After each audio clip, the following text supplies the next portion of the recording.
우리 함께 하나님 말씀 찾아서 봉독하고 공부해 보도록 하겠습니다. 오늘 함께 읽을 하나님 말씀은 시편 65편 말씀입니다.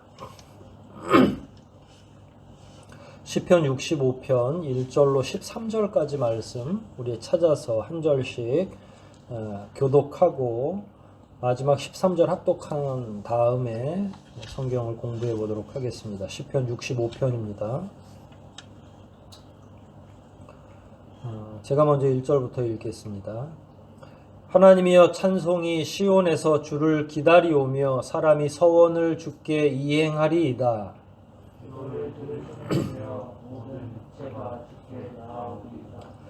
죄악이 나를 이기어 싸우니 우리의 죄과를 주께서 사하시리이다. 주께서 택하시고 가까이 오게 하사 주의 때에 거하게 하시는 사람은 복이 있나이다. 우리가 주의 뜻고 주의 성전의 아름다움으로 만족하리이다. 우리 구원의 하나님이시여 땅의 모든 끝과 먼 바다에 있는 자의 의지할 주께서 의를 조차 어미하신 일로 우리에게 응답하시리이다. 주는 주의 힘으로 땅을 세우시며 권능으로 길을 뚫시며 바다의 흉용과 물결의 요동과 만민의 헌화까지 진정하시나이다. 땅 끝에 거하는 자가 주의 징조를 두려워하나이다. 주께서 아침 저는 것과 저녁 되는 것을 두려워하게 하시며 땅을 권고하사 물을 대어 심히 윤택해 하시며 하나님의 강에 물이 가득하게 하시고 이같이 땅을 예비하신 후에 저희에게 곡식을 주시나이다. 주께서 밭고랑에 물을 넘치게사 그 이랑을 평평하게 하시며 또 단비로 부드럽게 하시고 그 땅에 복 주시나이다. 주의 은택으로 연사에 관 씌우시니 주의 길에는 기름이 떨어지며 그를 초장에도 떨어지니 작은 산들이 기름으로 띠를 띄었나이다. 같이 읽습니다. 초장에는 양떼가 입혔고 골짜기에는 곡식이 덮였음에 저희가 다 즐거이 외치고 또 노래하나이다. 아멘.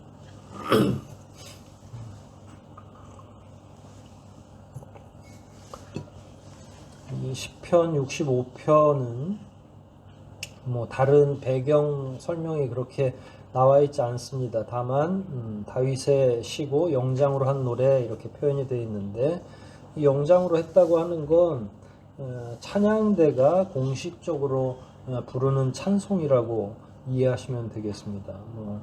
다윗 때 3,000명 찬양대가 있었다고 하는데 그 대단위로 그 정도의 찬양대가 찬양을 했는지는 모르겠습니다만은 여하튼 공식적으로 이스라엘 사람들이 이 찬양을 부르고 듣고 했다라고 이해하시면 되겠고요. 전체 내용을 이렇게 보면 전반부에는 하나님 앞에 나아가서 사람들이 회개하고 하나님이 그 죄를 사해 주시는 그런 내용들이 잠깐 등장하고 또 중간에는 하나님에 대한 신뢰 또 하나님이 약속을 하시는 것, 하나님이 신실하게 그 약속을 이행하시는 것과 관련해서 조금 다루고 후반부로 갈수록 일종의 풍년이 드는 것과 관련해서 하나님께서 이 땅에 풍성한 것들을 허락해 주시는 그 과정 또 그 일들을 좀 다루고 있다 이렇게 보여줍니다.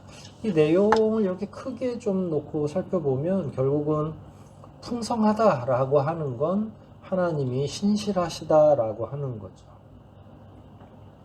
이 세상에 있는 많은 사람들에게 하나님이 알아서 먹고 살아라 이렇게 하시는 것이 아니라 시와 때를 따라서 하나님이 적절하게 거두게 하시는데 그건 하나님의 신실하심 때문이다. 신실이라고 하는 건 신뢰할 만하고 믿음직스럽다라는 것이고 또 우리와의 관계에서 본다면 그 신실하시다라고 하는 건 우리와 약속하셨던 것, 우리에게 약속하셨던 큰 은혜와 복, 소위 우리가 축복이라고 얘기하는 그 축복을 반드시 이루어 주시는 그러나 약속이 이미 있어야만 하는 거죠. 약속 없는데 무조건 풍년을 기대하는 것만으로는 차원이 다르죠. 하나님과 우리 사이에 관계가 생성되고 하나님이 우리에게 풍년을 약속하시고 끝내 그 풍년에 대한 약속이 이루어지는 것, 이런 내용들이 이 가운데 포함되어 있다, 이렇게 이해하시면 되겠습니다. 우리 한 절 한 절씩 한번 다시 짧게라도 읽으면서 공부를 좀 해보도록 하겠습니다. 1절을 보면 하나님이여 찬송이 시온에서 주를 기다리오며 이렇게 나왔는데, 시온에서 주를 기다린다라고 하는 건 좀 번역이 조금 더 의역이 될 필요가 있죠. 시온의 하나님, 시온에 계신 주님께 내가 찬송을 올립니다, 이렇게 표현하시면 되겠어요. 그러니까 찬송이 시온에서 주를 기다리온다라고 하는 건 이미 찬송할 준비가 돼 있고 하나님이 이제 좌정에서 시온에 오시기만 하면 됩니다, 요 의미인데 요걸 의역을 할 필요가 있죠. 시온에 계신 주님께 저희가 찬양을 드립니다, 이렇게 이해하시면 되겠고요. 사람이 서원을 주께 이행하리이다. 사람만 뿐만 아니라 이 서원이라고 하는 건 아까 신실하다라고 하는 말에도 포함되어 있지만 하나님도 또 우리도 그 약속들을, 서로 한 약속들을 신실하게 지킬 필요가 있는데, 일단 여기서는 사람이 서원을 주께 이행하리이다 말씀을 드린 거죠. 근데 여기서 어떤 약속을 구체적으로 했는지는 모르겠지만 일단 찬송이 시온에서 주를 기다린다고 했으니까 하나님을 지속적으로 경배하고 찬양하는 것, 이것이 이제 가장 기본적인 서원이 되겠죠. 내가 평생에 주의 선하심을 찬양합니다, 이런 내용으로 이해하셔도 될 것 같아요. 그러면 우리가 찬양하면 하나님은 어떤 분입니까? 2절 보니까 기도를 들으시는 주님이시다, 이렇게 표현이 되어 있죠. 그 기도를 들으시니까 우리가 그분에게 기도하는 겁니다. 너무나 당연한 이야기처럼 보여지지만 이 2절 첫 문장은 아무에게나 다 완성되지 않죠. 이 세상에 존재한다고 하는 다른 우상이나 다른 신의 이름으로 존재하는 모든 것들은 이게 가능하지 않아요. 아무리 인생들이 의지하고 최선을 다해서 빈다 하더라도 하나님 외에는 들으시는 분이 없습니다. 하나님만이 유일하시고 참 신이잖아요. 그러니까 기도를 들으시는 주여라고 외칠 때 이건 당연히 하나님 한 분만을 의미하는 거고, 다른 신이라는 이름으로 존재하는 다른 모든 것들은 들을 수도 없고 반응할 수도 없는, 여기서 기도를 들으시는 주님 자체는 굉장히 인격적이고 우리와 대화가 가능하고 교제가 가능하고 우리와 지속적으로 관계를 맺을 수 있는 그런 하나님을 의미하는 거고, 당연히 그 하나님께 우리가 기도를 올리는 거죠.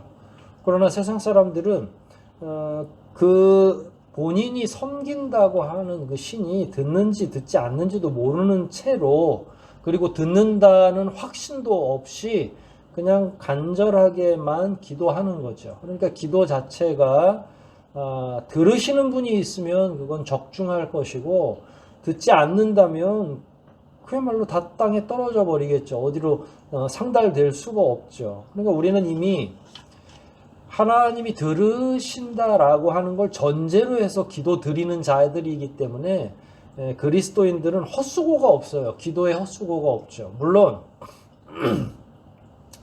기도의 내용 자체가 함량 미달인 경우는 있겠죠. 그러나 들으시는 분이 계신가 안 계신가와는 또 다른 문제잖아요, 그건.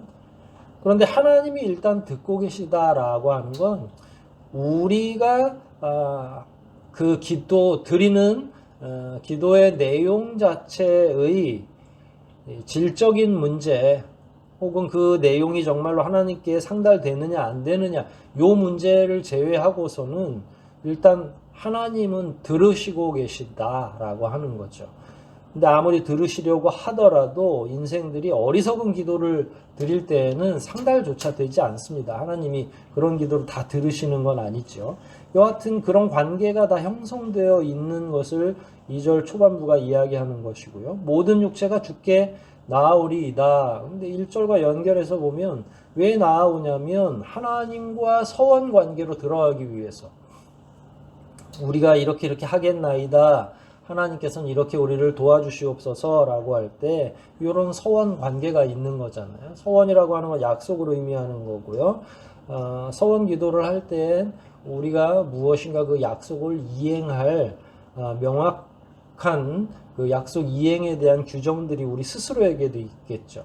하나님께서 우리 인생에 축복을 해주시면 우리도 이렇게 살겠나이다 하는 그 관계의 내용들, 그리고 그것을 하나님께 드리고 하나님께서는 그 서원의 이행 정도를 봐서 축복을 내리시든 혹은 뭐 그렇지 않으시든 이런 관계들이 그 안에 다 포함되어 있는 거예요.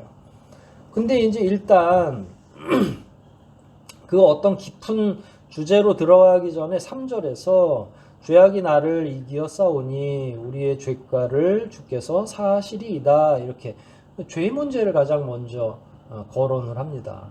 근데 여기서 죄악이 나를 이겼다라고 하는 건 꼭 다윗뿐만 아니라 모든 인생들이 가지고 있는 죄에 대한 문제인데 죄악에 눌려 있다는 거예요. 죄악이 인생들을 강하게 딱 누르고 있는 것.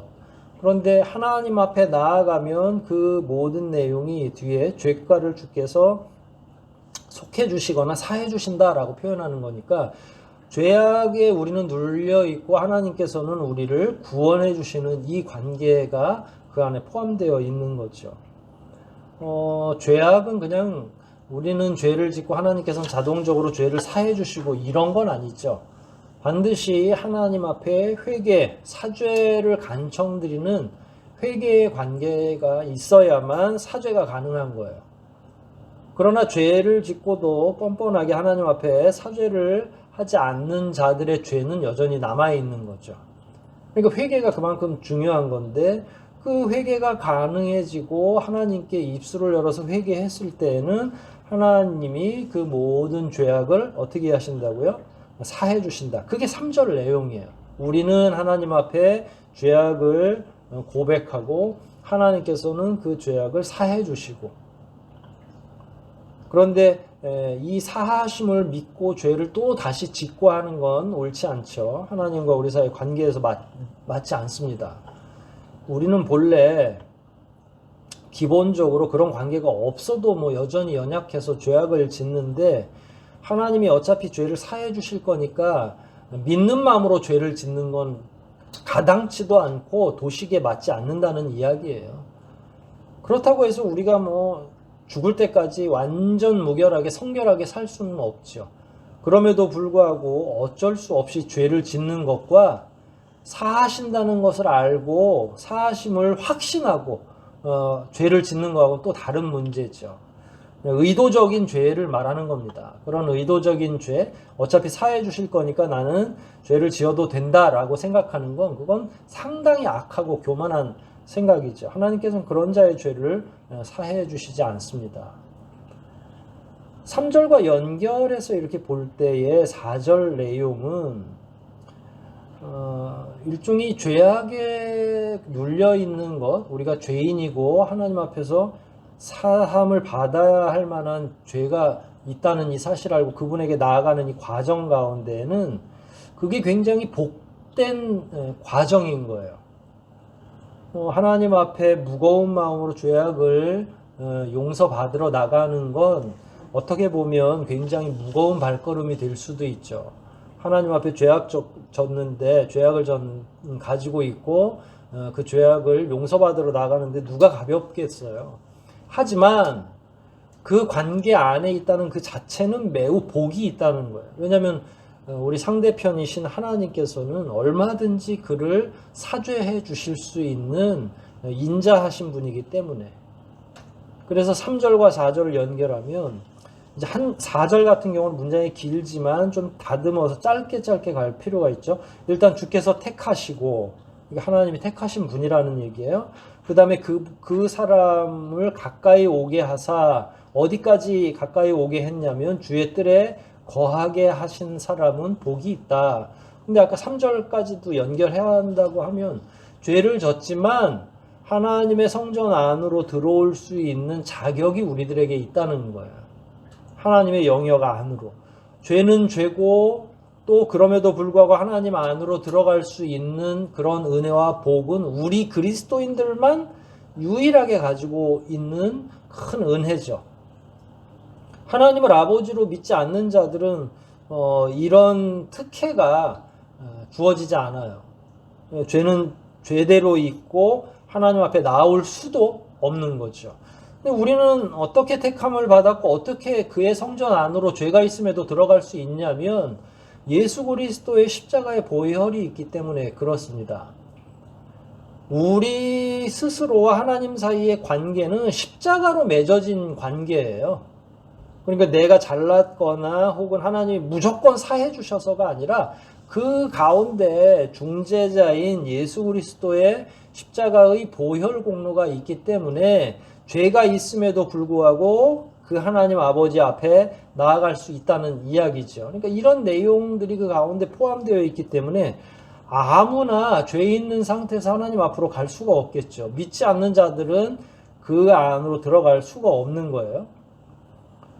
요 4절을 다시 이렇게 표현해 보면 하나님의 성전에 들어가고 거기에 거할 수 있는 사람은 복이 있다고 했잖아요. 그러니까 이건 뭐 성전에 사는 사람뿐만 아니라 1년에 한 차례를 가든 뭐 인생에 한 번을 가든 하나님을 믿는 마음으로 그곳에 나아가기만 하면 그게 큰 은혜와 복이고 그런 사람들은 뒤에 4절 뒤를 보면 주의 집 곧 주의 성전의 아름다움으로 만족할 것이다.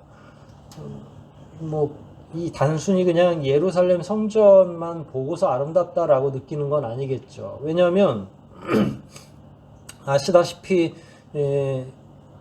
다윗은 성전을 완공하지 못한 채 죽게 되죠. 성전은 누가 짓습니까? 솔로몬 때 그야말로 아름다운 성전이 지어지는 거죠. 그러니까 여기서 다윗이 이야기하는 건 단순히 건물로서 완성된 성전은 아닌 거죠.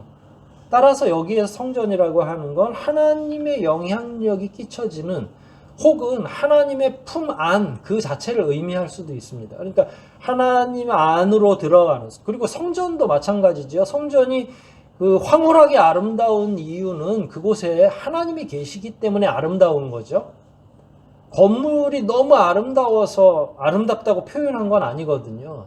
아름다운 건물 앞에 간다고 해서 우리 영이 만족스러운 건 아니잖아요. 이 세상에 존재하는 많은 건물들이 있는데 우리는 그냥 하나님이 그곳에 계시기 때문에 그 아름다움에 매료되거나 만족하거나 하는 거죠. 다윗이 얘기하는 건 그겁니다. 결국은 우리 영혼이 만족한 건 하나님 앞으로 나아가기 때문에 만족스럽고 행복이 가득 찰 수 있다라고 하는 거죠. 아까도 계속 3절, 4절 연결해서 이야기하자고 했는데 결국은 우리가 죄가 있더라도 누구에게로 나아가야만 만족한 영의 상태를 누릴 수 있느냐? 하나님께. 왜냐하면 그분이 우리를 완전하게 사해 주실 수 있는 유일한 분이기 때문에 그렇다는 거예요. 5절로 넘어가면 우리 구원의 하나님이시여 라고 이제 부르기는 하지만 이건 그냥 형용이라고 생각하시면 되고요. 땅의 모든 끝과 먼 바다에 있는 자의 의지할 주께서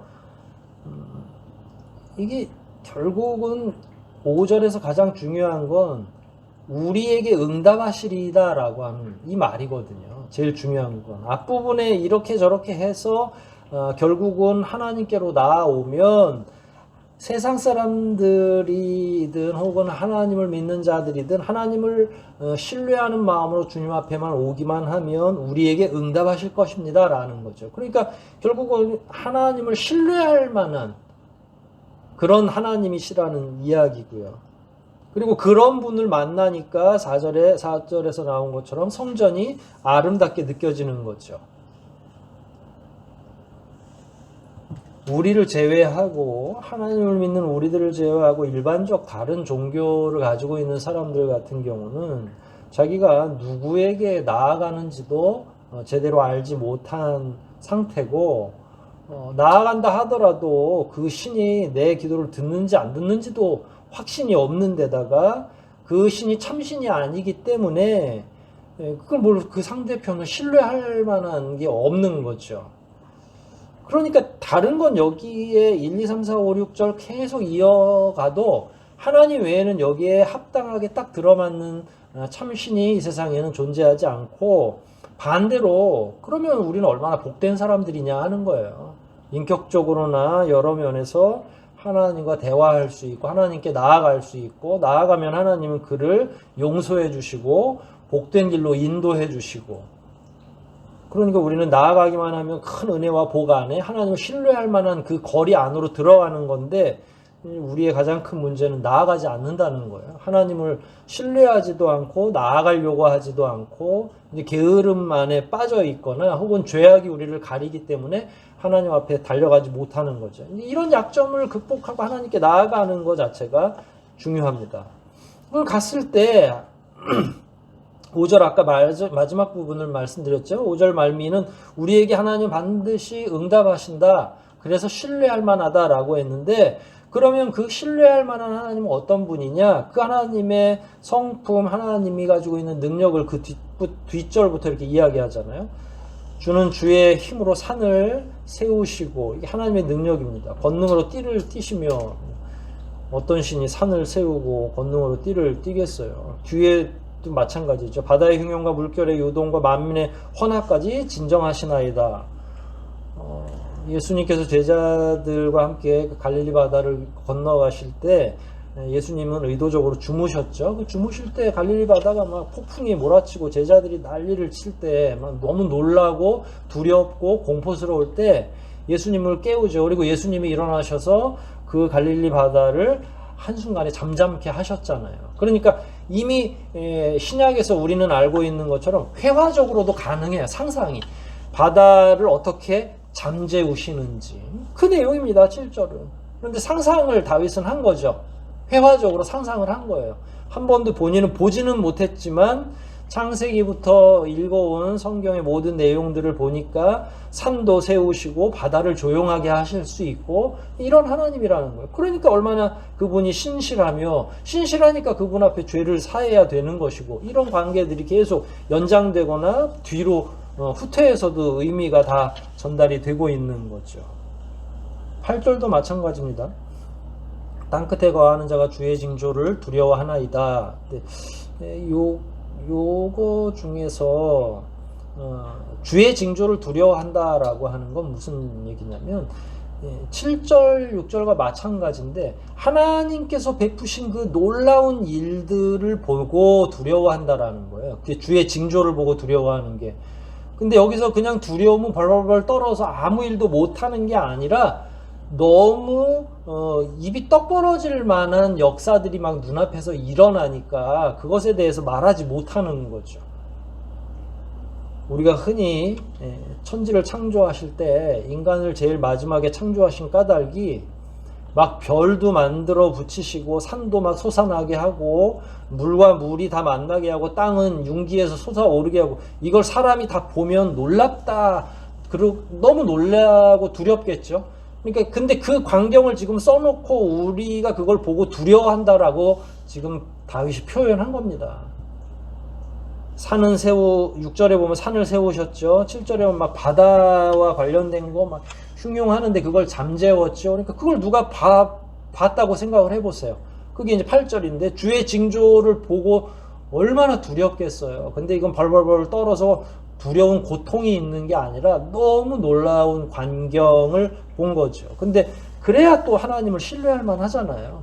이런 정도의 일을 하시는 분이다라는 의미잖아요. 근데 뭐 부처가 뭐를 하실 거며, 예를 들어서 우리가 돌로 깎아 세운 뭐 혹은 다른 섬기는 우상들은 이런 일들을 할 수가 없잖아요. 무속신앙이나 혹은 점을 칠 때 무슨 장군이 들어왔다, 장군신이다 그러는데, 뭐 장군이 됐든 대통령이 됐든 그 다 인생들이잖아요. 인생의 탈을 쓴 신인 것처럼 우리에게 이렇게 표현하곤 하는데, 소녀신이 들든 처녀신이 들든 혹은 장군신이 들든 그건 다 피조된 사람의 형상을 하고 있는 거고요. 여긴 아예 형상은 없고 하시는 일만 쭉 기록을 해 놓은 거고 그걸 표현해 놓은 거니까 우리 하나님이 얼마나 위대하신 분인지, 그리고 인간의 상상에서 나온 그 허접한 신들은 의지할 만한 게 아니죠. 그래서 그런 신실하신 하나님인 것을 조금 더 극단적으로 극대화시키기 위해서 8절처럼 표현한 거고요. 그런 거를 두려워한다라고 했는데 주께서 아침 되는 것과 저녁 되는 것을 즐거워하게 하시며 라고 했으니까 이게 이제 무슨 말이냐면 땅 끝에서 거하는 자가 해가 뜨고 해가 지고 뿐만 아니라 6절 7절 나오는 이런 모든 내용들을 땅 끝에서 멀리까지 관조하는 거잖아요. 그랬을 때에 그런 자연현상 천지 현황이 돌아가는 걸 보면서 신실하신 하나님을 느끼니까 그게 굉장히 그 신자에게는 위대하고 대단한 경험이고 기뻐하는 경험이 된다는 이야기예요. 8절까지 내용이 정리가 됩니다. 그래서 하나님이 어떤 하나님인지가 거기 드러나는 거고요. 이제 그 하나님이 9절부터는 인생들의 삶 속으로 들어오는 거예요. 우리의 현실 안에서 어떻게 역사하시느냐, 막 산을 세우시거나 물을 잠재우시거나 이런 거대한 일만 하시던 분이 조금 더 규모가 작아지는데 우리의 현실 속에서는 9절, 10절, 11절 이렇게 나와요. 땅을 권고하사 물을 대어 심히 윤택케 하시고 하나님의 강에 물이 가득하게 하시고 이렇게 해서 9절의 마지막 보면 곡식을 주시나이다. 사실 이 물이 있다는 건 풍년의 전제 조건인데 이스라엘은 사막 지역이잖아요. 그러니까 비가 많이 오는 것들, 그게 이제 10절까지도 계속 연장되는 거죠. 물이 풍성하다고 하는 건 하나님께서 이스라엘의 백성들을 엄청나게 세밀하게 살피신다는 내용이에요. 그러니까 요단강이 우리 성도들이 그냥 강이다 그러면 우리는 강에 대한 경험이 적어도 한강이든 낙동강이든 금강이든 폭도 넓고 물도 깊고 배도 막 다니는 그런 강을 생각하시는데 요단강은 그렇게 깊은 지류도 있지만 대부분이 무릎 정도로 건널 수 있는 자박자박한 그런 강이에요. 비가 많이 와서 그 강으로 물이 많이 흐르면 모르겠으나 그러니까 이게 막 너무 풍성하고 대단한 게 아닌데 하나님이 때를 따라서 권고해 주시면 물이 풍성하고 그 풍성한 물이 어떻게 되냐면 9절 말미에 결국은 뭘로 열매 맺어지냐면 곡식으로 열매 맺어진다는 거예요.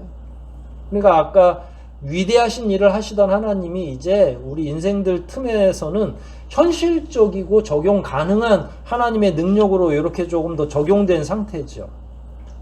하나님은 신실하신 분이고 결국은 산을 막 높이시지만 한편으로는 작게는 우리 주변에서 우리 농사도 도와주실 수 있는 그런 신실하신 하나님이다라는 그런 의미가 되겠죠. 10절 연장도 마찬가지예요. 주께서 밭고랑에 물을 넉넉히 대사 그 이랑을 평평하게 하시며 또 단비로 부드럽게 하시고 그 싹에 복을 주시나이다. 사실은 이스라엘은 비가 오지 않습니다. 잘 늦은 비든 혹은 이른 비든 비만 오면 그걸 하나님의 축복의 상징으로 봐요. 비 오는 게 하나님의 복이라고 생각하거든요. 이게 바로 그런 이치인 거죠. 물 없이 이스라엘에서 곡식이 날 상황이 아닌 거죠. 그런데 하나님이 철을 따라서 끊임없이 계속 아주 농사가 잘 될 수 있는 모든 여건들을 허락해 주신다는 거예요. 다윗이 그런 경험을 했기도 하고 그 다음에는 또 어떻게 됩니까? 11절에는 주의 은택으로 연사의 관 씌우시니 이게 연사의 관을 씌운다는 건 일종의 그 한 해를 축복하신다. 한 해, 그러니까 이게 이제 우리가 보통 머리에다가 관을 씌우거나 혹은 기름을 붓는다 이렇게 표현하잖아요. 그런데 시간에 관을 씌워주는 거죠. 그래서 올 한 해는 하나님이 복 주시기로 작정하시는 거예요. 그래서 하는 일들이 엄청나게 잘 되는 거예요. 이게 누구 개인을 향한 것뿐만 아니라 이게 이제 모든 사람들을 대상으로 큰 예배를 다윗이나 혹은 왕이 있는 상태에서 찬양대가 노래를 부르는 거니까 이스라엘 백성들이 같이 집회를 하고 할 때에 이런 내용이 이렇게 쫙 펼쳐지면 사람들이 다 아멘으로 화답했겠죠. 어느 한 사람만 은혜를 받고 개인적으로 다윗의 경험에만 의존하는 게 아니라 이게 한 해 동안 하나님이 복 주시기를 원하고 하나님은 반드시 그러하실 것이다 라고 표현하는 거니까. 그리고 이어지는 말도 주의 길에는 기름이 떨어지며, 그러니까 하나님이 예비하신 그 시간 속에서는 축복의 상징들이 역력하게 드러날 거라는 거예요. 얼마나 풍성한지 모른다는 거죠. 하나님을 만나서 점점 지금 풍성해지고, 거대한 하나님, 거시적인 하나님이 세밀하게 이제 나의 개인 안으로 들어오는 과정들인 거예요. 산을 놓으셨던 하나님이 이제 우리의 가는 길에 기름을 같이 부어주시는 거예요. 얼마나 풍성한 하나님이신지 실감할 수 있도록 그렇게 하신다라는 거고요. 12절도 여전히 마찬가지입니다. 들의 초장에도 떨어지니, 뭐가 떨어집니까? 11절 말에 기름이 떨어진다라고 했으니까 들의 초장에도 기름이 풍성하게 떨어지는 거죠. 작은 산들이 기쁨으로 띠를 띄었나이다.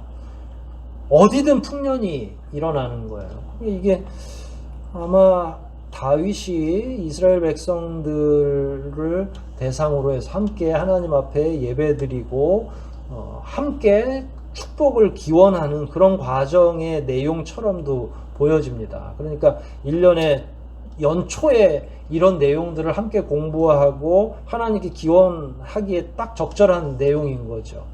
하나님께서 우리에게 한 해 동안 어디를 가든지 축복하실 겁니다. 이렇게 선포해 주는 거예요. 찬양대를 통해서요. 13절입니다. 어디까지 갑니까? 초장에는 양떼가 덮여 있고, 입혔다라는 거는 마치 이게 한 곳마다 이렇게 양떼들이 가득하게 존재하는 걸 의미하는 건데, 때를 입혔다라고 하는 거니까 그 앞에 마치 우리가 잔디를 입히는 것처럼, 옷을 입히는 것처럼. 그런데 산들마다, 초장마다 양떼들이 막 가득한 거죠. 양떼들은 주로 어디로 이동하고 어디에 가 있습니까? 전부 다 초장으로 가는 거, 푸른 풀밭으로 가는 거죠. 양떼들이 가득하게 입혔다는 거는 초지가 엄청나게 많이 조성됐다는 그 자체를 의미하는 거예요. 물이 풍부하고 곡식이 풍부하고 여기저기 어디를 가도 기름이 뚝뚝뚝 떨어지고, 이게 감람류가 됐든 뭐가 됐든. 그러니까 또 초장의 양들도, 그러니까 농사도 잘 되고 목양도 잘 되고 있는, 그러면 이스라엘은 전 국민이 다 잘 되는 거죠.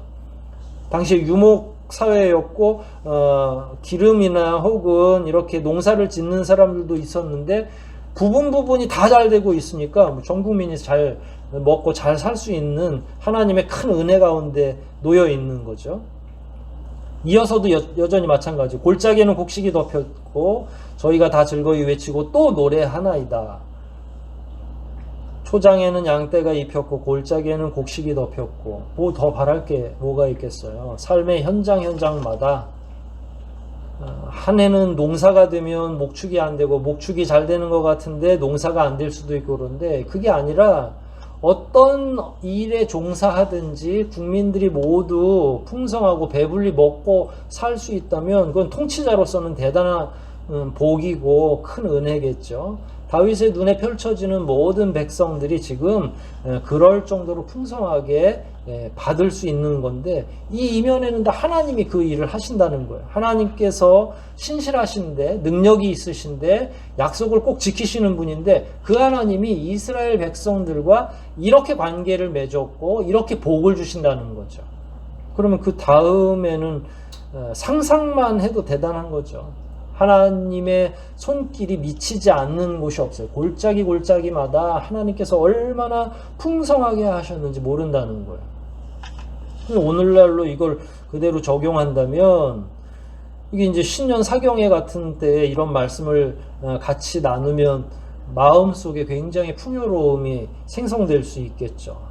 성도 가정마다 교회도 풍성해지고 성도의 가정도 풍성해지고, 우리 성도들이 거하고 있는 직장, 또 사역하고 있는 사역의 처소들, 어디에 기거하고 있든지 어떤 곳에 있든지 무엇을 하고 있든지 그런 부분들이 매우 풍성하게 열매를 맺을 수 있다고 하는 건 공동체의 엄청난 기쁨인 거죠. 그걸 역추적해서 다시 거꾸로 거슬러 올라가면 그 이면에 하나님이 계시고 그 하나님은 위대하신 하나님이고 신실하신 분이고 그런 하나님과 이런 축복의 관계로 들어가기 위해서는 하나님 앞에 죄를 사함을 받기 위해서 먼저 사주의 은총을 구하면서 하나님 앞에 나아가야 되고 그래서 예루살렘 안으로 들어가는 게 엄청나게 큰 은혜요. 죄를 가지고서 들어가지만 하나님 앞에서 안도할 수 있는 그런 관계 안에 있는 게 얼마나 큰 은혜냐. 이런 내용으로 다시 역추적할 수도 있는 거예요.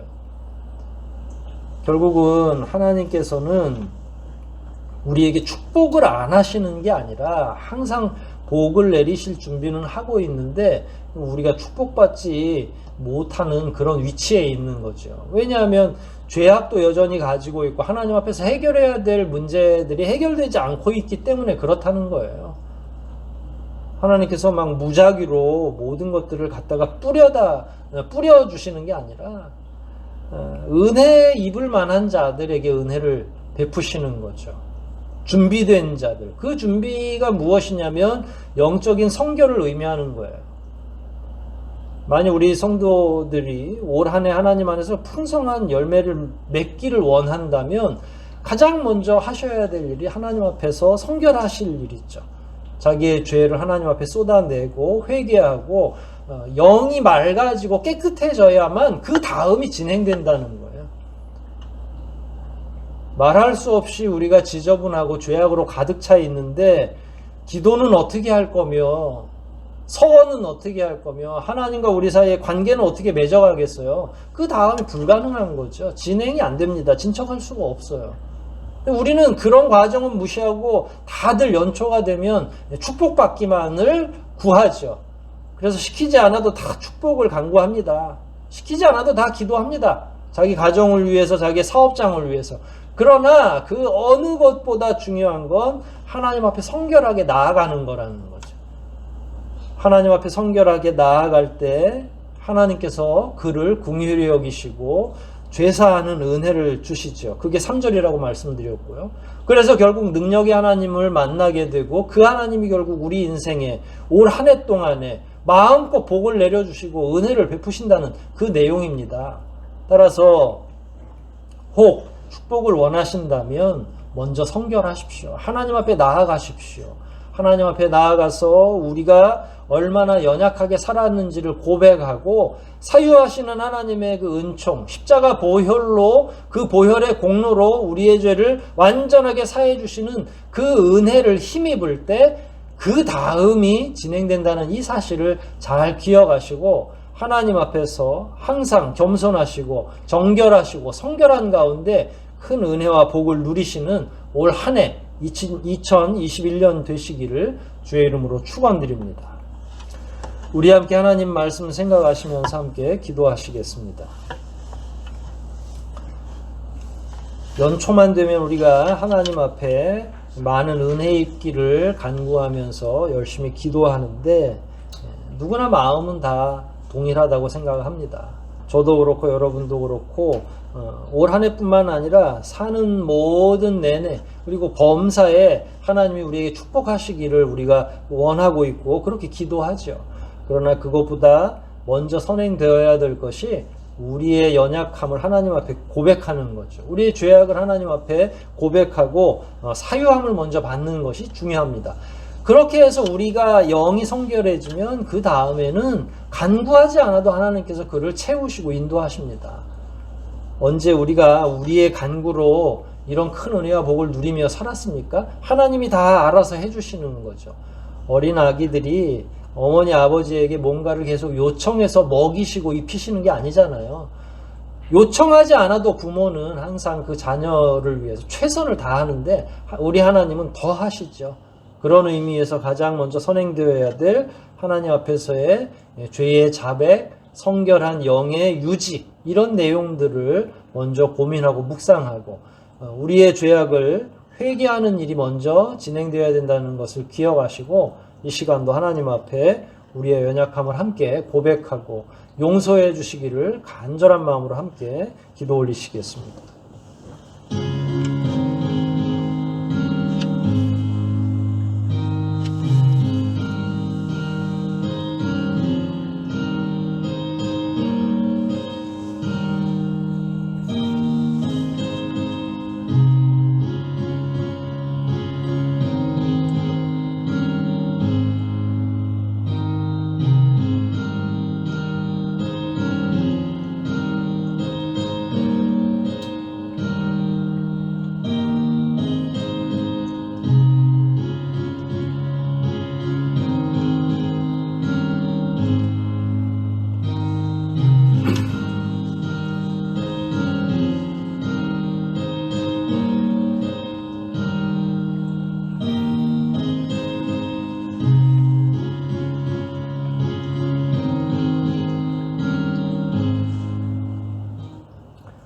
하나님 아버지, 오늘도 말씀을 통해 하나님의 성품을 교훈해 주시고 신자들이 어떻게 하면 하나님께 풍성한 은혜를 누리며 살 수 있는지를 교훈해 주셔서 감사합니다. 누구를 막론하고 사람들은 하나님으로부터 큰 은혜와 복을 받아 누리기를 원하지만 한편으로는 복을 받을 준비는 하지 못하는 것이 현실일진데 그 어떤 문제보다 하나님 앞에 신실하게 나아갈 수 있는 저희의 자격, 즉 영혼의 성결함을 먼저 고민하고 묵상하게 도와주시고 하나님의 능력은 예나 지금이나 변함이 없고 성도들을 기다리시고 복 주시기를 원하시는 자비하신 그 마음은 지금도 동일하신 것을 저희들이 잘 기억하여 항상 복 받기를 원하기보단 죄사함을 먼저 하나님 앞에 구하게 도와주시고 성결한 자마다 하나님이 채우시고 은혜 베푸시는 것을 굳게 믿어 앞으로의 우리 인생 내내 다른 것 신경 쓰지 않고 오히려 거룩하고 성결하게 사는 것이 어떤 길인지만